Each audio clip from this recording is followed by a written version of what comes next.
আছি সাপাহারে। হঠাৎ করে দেখতে পাই বিশাল এক ড্রাগন বাগান। চিন্তা করছি নেমে পড়ি। নেমেই তো একদম ফিদা হয়ে গেলাম। এখনও ড্রাগন পাকেনি, তবে বিশাল বড় বাগান এবং পাশাপাশি 2টি ড্রাগন বাগান।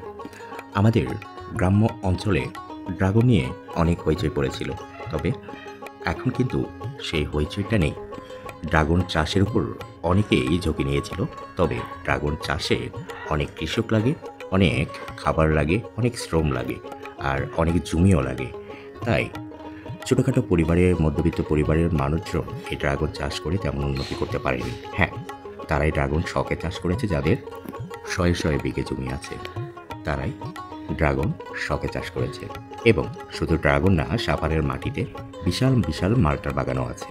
কারণ এই মাটিগুলোতে পানি জমে থাকে না, সব কিছু বৃষ্টি বাদল যাই হোক না কেন পানি একদম নেমে যায়। এই কারণে এই মাটিগুলোতে এইসব ফলের আবাদ খুব ভালো হয়। তবে আপনারা দেখতে পাচ্ছেন ড্রাগন গাছে ফুল ধরেছে, ড্রাগনও ধরেছে, কিন্তু এখনও পাকেনি।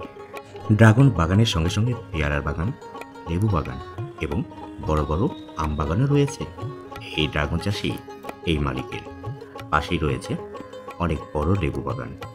তবে সাভারে আসলে আপনারা রাস্তার পাশ থেকেই দেখতে পারবেন এই ড্রাগন বাগানটি। তবে ড্রাগন বাগানটি অনেক পরিচর্যার মাধ্যমেই হয়েছে। যখন ড্রাগনের চারাগুলো লাগাই তখনও আমি একবার এসেছিলাম জ্যৈষ্ঠ মাসে আম নিতে। এসে আমি ছবিও তুলে গেছিলাম। তবে চিন্তা করছিলাম যে এই ড্রাগনের গাছগুলো কতদিন হবে। ড্রাগন চাষে অনেক দেরি হয় ফল আসতে, ফল পাকতে। এই কারণেই মধ্যবিত্ত চাষিরা লাভবান হতে পারে না এবং এই ড্রাগন চাষ করার সাহসও পায় না। এখানে প্রয়োজন শয়ে শয়ে কৃষক। এবং ড্রাগন বাগানের পাশে রয়েছে সবুজ ধানের ক্ষেত, এক কিনার থেকে আর এক কিনার পর্যন্ত দেখাও যায় না। তবে সাভারে মূলত আমের চাষে বিখ্যাত। আগে এই জমিগুলো ধান আবাদ হতো না, পড়ে থাকতো।